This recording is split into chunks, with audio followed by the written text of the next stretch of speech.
A little bit about, go back a little bit to Saturday, obviously playing a challenging opponent, now a top 20 opponent on the road in Arkansas was, I thought, a good game for our players. It kind of gives you a judge when you're playing an elite opponent to see where you are, how your kids react to playing on the road and playing that type of opponent. I will tell you this, there were some good things that we got out of the game. I felt like defensively we fought really hard. We didn't do things right all the time, but I thought we played tremendously hard on defense and tried to attack Arkansas, which is obviously a talented offense. Offensively, we didn't do as well. I didn't think we took the challenge offensively, and I felt like we, especially up front, we've got three seniors up front that we should be better and doing things better up front in the offensive line, and we're not. We got to get better at that. Got to get better at safety on defense. But I thought overall our defense did some good things. Special teams wise, I felt like we did some good things. So. I felt like our punt net was good. We did a nice job of covering punts. We got to work on some things in protection. Kickoff coverage, we did some good things. Got to get better at kickoff return and some other areas there. But to be able to go on the road and play an opponent like that, I felt like that was good for our football team. And obviously we get to play at home for the first time, which is nice to be able to play at home and get a chance to have an unbelievable crowd, hopefully, here. Looking forward to it, to play a top 10 team. You mentioned the offensive line. Aaron Brewer started his first game. Mm-hmm. It seemed like in place of Rowley. What happened to Jacob Rowley? Aaron's playing better than Jacob Rowley. You just outplayed him, beat him out in position? Yep, that's usually what happens when the guy plays before the other guy. Just making sure he's not Yep. hurt. Nope, not hurt. I would tell you if he was hurt. You mentioned the offense not being up. Mm-hmm. Houston's kind of maybe underrated defensively because of what Irvin does on offense. I think they're very talented. Arkansas is very talented. But Houston, I'm talking about the Houston defense. Yeah. You think they're underrated because people talk about? No, I think no, not at all. I think they're very talented. They're just as talented as the group we just played.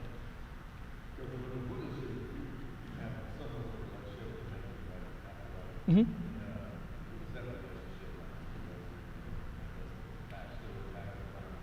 Well, Major was a quarterback when I was coaching at Texas, so he was a player, I was a coach. That's basically our relationship. Tom was a GA when I was at Texas, and we worked together on the staff at Ohio State, the first staff at Ohio State with Urban Meyer. Our wives are really close. We're really close. And, we talk, and we don't talk this week. We talk other weeks. You talked to Arkansas? Two. No. You talked to him? Yeah. What are your impressions of him when you were on Matt Brown's staff? You remember those days? When did you get close? Maybe when you got to Ohio State? No, I mean, Tom was a bright, young, up and coming, aspiring, wanting to be a coach, GA at Texas, under Greg Davis and Tim Brewster and that offensive staff that we had at Texas. And I thought he was, one of those guys you knew was going to be a, really good coach one day. I mean, you can tell, guys that are sharp, that understand the game, that understand how to build relationships with players. And then when we both came to Ohio State, we initially talked before, we kind of got there, because we knew what we were getting in. Anytime you go work for Urban Meyer, you got to know what you're getting into. And we were both kind of just making sure we were getting into the right things. It worked out for both of us. But are we real demanding, or what is? Any good coach is. What about, so how do you feel about coaching against Tom this Saturday? Just another game, or is it a little special? I'm thinking it's special because it's our first home game. Yeah. Coach, I guess it seems like a big going against them early at Ohio State, but he was on the offensive staff and the defensive staff. Well, I mean, I think our offenses are real similar. I think they've got more talent than we do on offense right now, but I think we do a lot of the same things, and you know, I have an idea what they want to try to do. The quarterback position is real important in this offense, and they got one that can run it and throw it and does a really good job of operating their offense. So, you know, there's some things that, you know, I know what he likes in some cases. I know he wants to be physical and run the football. I know he wants to use tempo, just like us. And so, yeah, there's some things that going against Tom and working, you know, at Ohio State, you know, it's not like playing against somebody you don't know. Your wives get together this weekend? Probably not. You mentioned the special nature of Mhm. being your first home game. Do you see that in your guys' eyes or movements or words as you had the preparation last couple of days? You know, I don't know if I see it, you know, as far as their eyes or that type thing is, you know, we got to go to work. We got to go get better, you know, and I've said this an awful lot. I like playing on the road. No disrespect to playing in front of home alumni and fans and friends. I love being on the road because now I don't have to worry about Grandma Mimi's tickets, you know, in the game. I don't have to worry about, you know, where so-and-so is going to park. You know, I don't have to worry about all that stuff. You know, it's just when you go on the road, it's 65 guys, your support staff, your assistant coach, go get in a hotel, boy, you go fellowship and go play a game. Come home, there's all these distractions at home. And we had a big staff meeting this morning trying to, because we got a young team. You know, what are they going to be worried about? You know, again, how many tickets did my dad get? You know, my mom's coming with her new husband, and how many tickets is my dad going to get? You know, that kind of deal. So, you know, my thoughts are, you know, let's go to work and let's lock into preparing for a top 10 team. How would you say the amount of demand on that kind of stuff has been on you here as opposed to when you were in Harrisonburg? It's the same everywhere. It's the same everywhere. You know, kids are basically that way. You know, when you play at home, man, you got those issues. You know, where are the tickets, where they're going to park, you know, where we're going after the game to eat, and all that stuff that don't really matter about the game. Coach, one of your goals that you mentioned last week is to build some depth, and we Mhm. saw a lot of guys get a lot of snaps this last game that they didn't play a lot in game one. Right.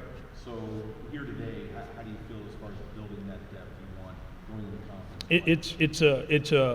It's a journey. We're still on that journey, still on that path. I've challenged our coaches. I've challenged every one of our assistant coaches, and I've challenged myself is to play our young guys, get them on the field. And I keep asking, you know, I asked the question in our staff meeting, who are we saving them for? You know, who are you saving them for? So let them play, let them earn, let them get knocked around, beat around, let them learn how to play in environments that are, you know, nice and big stadiums and that type stuff. So when you get to conference play, you know, it's not the first time they've been out there. So our objective is to get them out there. I mean, we've got some guys that we still want to try to get out on the field. And what happens as coaches, as assistant coaches, sometimes you go, he's not quite ready, he's not quite ready. Well, let him make the mistakes now. Let him go learn and get stuff on tape now so we can go correct it so he can be a better player in 3 weeks. So that's, you know, again, I'm still challenging to get more guys out there, more of our young guys out there on the field. You mentioned the struggles along the offensive line. Mhm. Scouting Houston's front, specifically the front defensive floor, you know, somebody like Ed Oliver. Yep. Where are you looking for playmakers like that? You got to block them. You got to find a way to block them. Very good player. Coach, when you look at Houston's program, is that kind of a model of success that you're going to follow in? Well, you know, and no disrespect to what's going on in Houston right now, but, you know, that program, you know, it wasn't like it was, you know, decimated when Tom took it over. You know, I think it was a bowl team. You know, so it's not like there weren't players. I look on that roster, there's a lot of juniors and seniors and stuff on that roster, and I think Tom's second year there. So it's not, I think this one's a little different in that aspect. So we've got we're not quite at that level of taking over and establishing a culture and a program. We're a little bit down here, and I think that program, you know, was like I said, was bowl ready. when you take it over. So I think what we got to do is try to build our own way and our own culture and how we want to get things done. Has your relationship with Major changed as a coach? No, I saw Major at coaching school this summer. I mean, he's a good coach. He's obviously done a good job, and he was a good quarterback for us, competitive quarterback in Texas. So he's done a really nice job. Talk about the value of playing teams like Arkansas, Houston. You're not quite in their league at their level yet. Talk about the value of playing. I just knocked somebody's deal over. I think there's a lot of value to playing top quality opponents. I mean, I think trying to learn more about your team when you play teams that are elite teams, I really believe that's a positive for our program.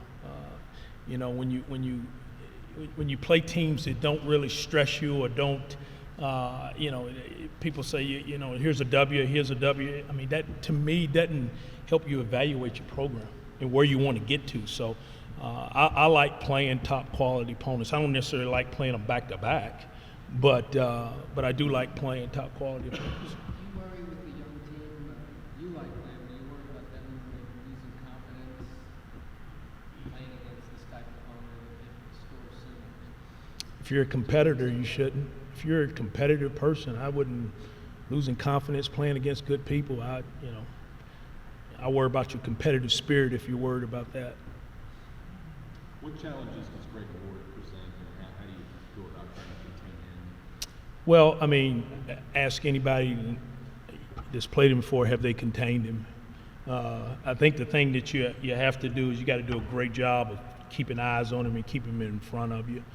He's going to make the off-schedule plays. That's where he hurts you. He hurts you off-schedule. He doesn't hurt you in the design of the play as much. Sometimes he does, but he hurts you in the off-schedule of the play and how he can make something happen after the play breaks down. And you got a talented athlete like that. What you got to do is have somebody in front of him, and hopefully they can get him on the ground. Does a guy like Ed Oliver being a freshman, is he one of those guys that just leaps off the page and gets encouraged? Yeah. When you look at No question. He's a talent. He's one of those, elite guys. I'm not into the 5-star, 4-star stuff. I think that's a bunch of crap, but, he's a really good player, and he plays with a competitive edge. Coach, on that topic, just how challenging you guys are doing through the offensive line. The first couple of weeks playing really good front sevens at Ohio and Arkansas is really another one coming up against. Well, I think it's a big challenge, but I think it's a necessary challenge for us to be better down the road. Again, I'm a long-term guy. I mean, I'm in trying to get better for the long term. And how do you do that? One, you got to stay healthy, and we've done that, knock on wood, pretty good. And I'd credit that to our strength and conditioning program, staying healthy. So we're gaining valuable lessons. Hopefully our offensive line understands that they're playing some of the most elite guys in the country. And if they can have some success, they can build on that as they move into week 5, week 6, week 7 in the season.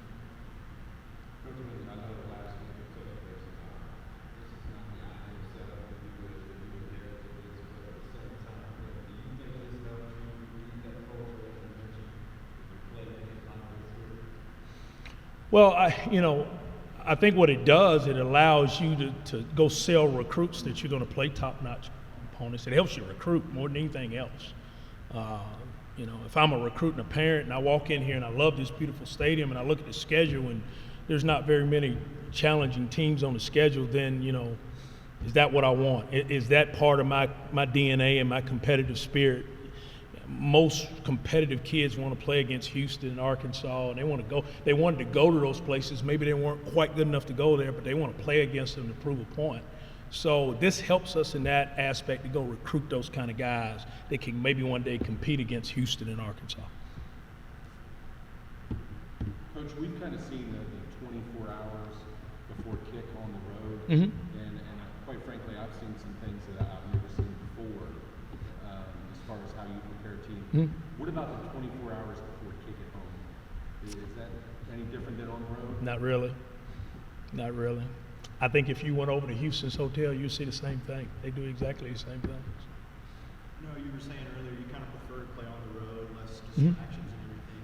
But how important would it be for your team's confidence to play in front of a full stadium, a bunch of Bobcat fans? Is that kind of what you want to see this Saturday? Exactly. Exactly. You know, obviously, and my comments are mainly as from a head coach's perspective. You know, all the distractions that go on with, you know, again, I talk about me and the tickets. You know, those are things that young 18 to 22-year-olds have to worry about, and as a head coach, you have to worry about, and as an assistant coach, you have to worry about. When you're playing at home, you know, you want to be able to play and play well for your fans and play well for your family and those type things. So, you know, I say that's a little bit of a selfish thing on me to be able to go on the road and say I don't have to worry about that stuff. So I'm excited for our kids to play here. It makes sense, though, less distractions on the road, like you're saying. No question, no doubt. I sleep better sometimes when I'm in a hotel than I do at the house. May not want to admit that. Any questions, guys? Coach, just, how does this game, it's not gonna make or break the season, but what kind of momentum you wanna see this team come out of this game with headed into the conference play? I just want our team to get better. I want to find a way to get better. You know, try to get 1% better. Coach, you basically see the both ends of the spectrum now. You had this, the really went a little higher than that last week's game. What's kind of the pulse of the team right now after those two kind of very high and low kind of? I don't know if it was ever low after the Arkansas game. I think what we did after the game was we came in, we said, you don't like losing. This is not a good, you don't want to lose. This is what losing looks like. How do we not do that? How do we get better? How do we improve? I think the pulse of our team is right where it needs to be.